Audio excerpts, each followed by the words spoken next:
Welcome to YouTubers Love Excel number 95. Hey, if you want to download this workbook and follow along, click on my YouTube channel, then click on my college website link, and you can download the workbook YouTubers Love Excel 93 to 96. Hey, in this trick number 95, this YouTuber said they had a list of clients with some names and list of amounts, and they wanted to extract a unique list of these amounts. They tried advanced filter extract unique records, but the problem was this 20 and this 20 got reduced to 120, and he wanted both of them because they were two different clients. You can see here there's 50 and 50, but the clients are the same, so 150 will do. Here, 60, all of these are client 5, so he wanted only the first one. Now let's try advanced filter first. And by the way, there's three tricks here. Advanced filter, extract unique records, an AND and OR function, and a count if where we're counting unique records. All three of those ideas and concepts I've already made videos about. So if you download this and read up here, I actually have the links over here for those individual concepts. We're going to combine all of them in this one video here. First, let's try the advanced filter extract unique records. I'm going to click in this cell C12, Control Shift down arrow to highlight that whole range. And in 2007, you go to Data. And then here in the Sort and Filter group, there's Advanced Filter.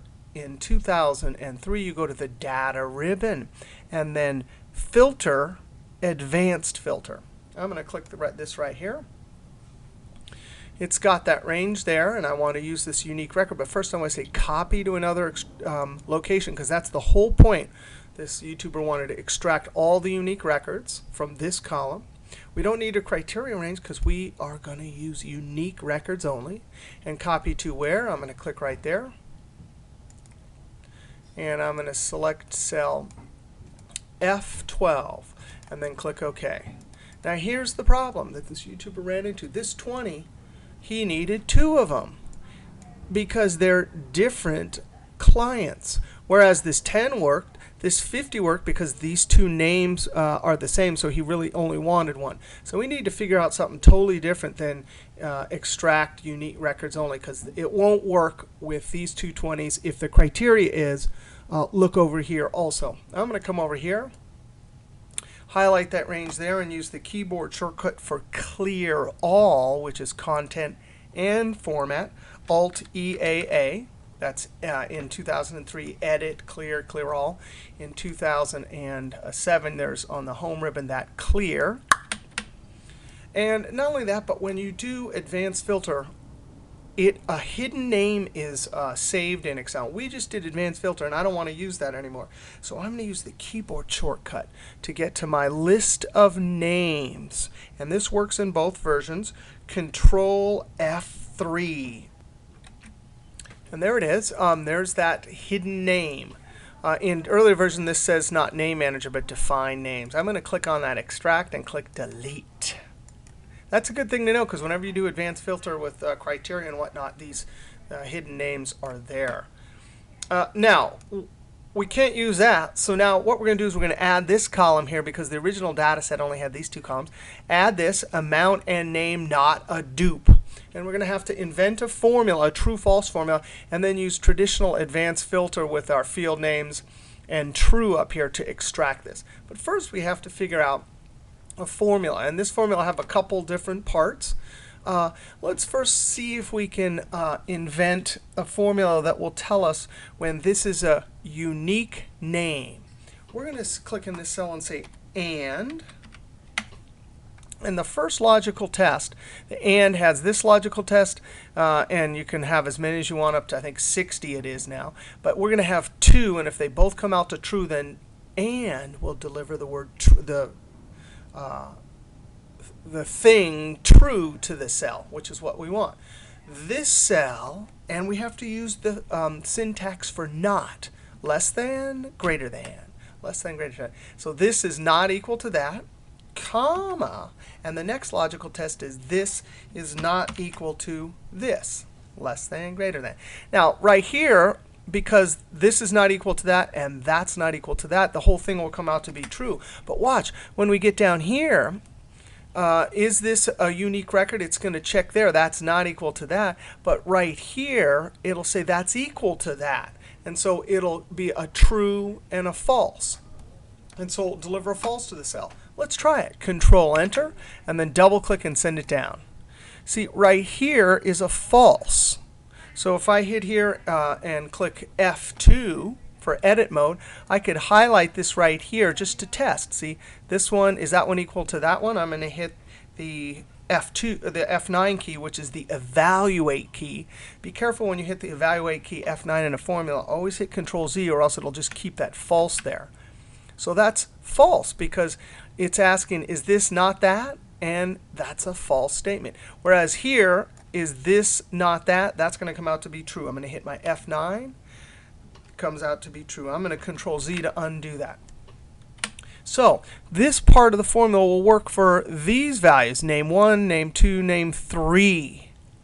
But now when we get down here, we really do want this 50 to be extracted. But it's been excluded because this formula is looking at name 4, and saying that those are equal. So we have to have a second part to this. And we're going to have to wrap it both parts in an OR function. Because what we really want here is a second test. Is this a unique value? So let's come back up here and hit F2. This will deliver the true, checking if the names are different, right? So when they're both true, that'll say true. But we need a second test to find out if this is a unique value. So I'm going to click at the beginning here, and this is going to be an OR. Or, because this could be true, or the second test, which is going to test unique values, could be true. I'm going to click at the end, and we're going to say comma, count if. And we're going to check this cell right here, shift colon, because we want C13 to C13. And we're going to lock this one right here. I'm double clicking C13 and hitting the F4 key. I want it just in front of the 13 because I'm going to copy it down. That range will expand. So as we move our formula down, it will expand, comma. Click on C13.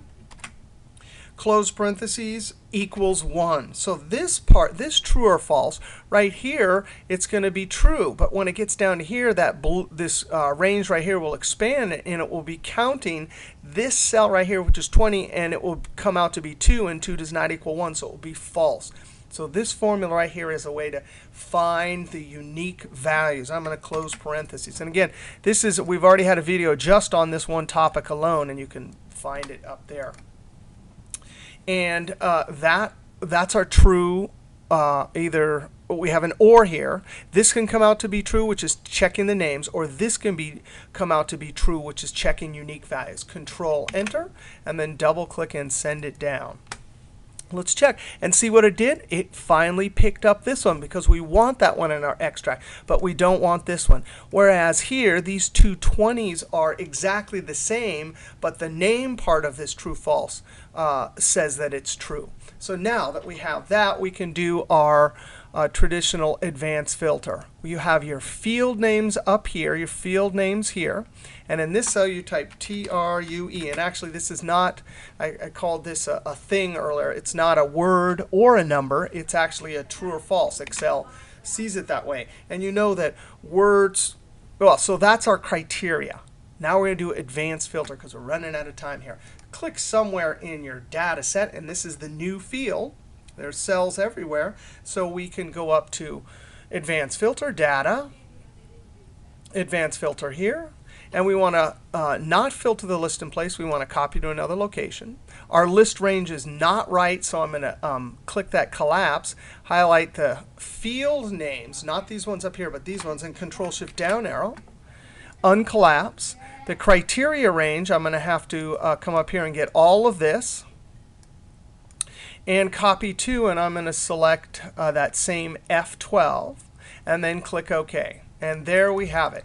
We have our list of unique values with our names and true. Now, if you wanted just this list right here, you then could click here and use your keyboard shortcut for clear all, Alt-EAA. And same with this, Alt-EAA. So that's a way to get unique values with an added twist. And the fact was that we had some other criteria besides just unique value in this column here. All right, we'll see you next trick.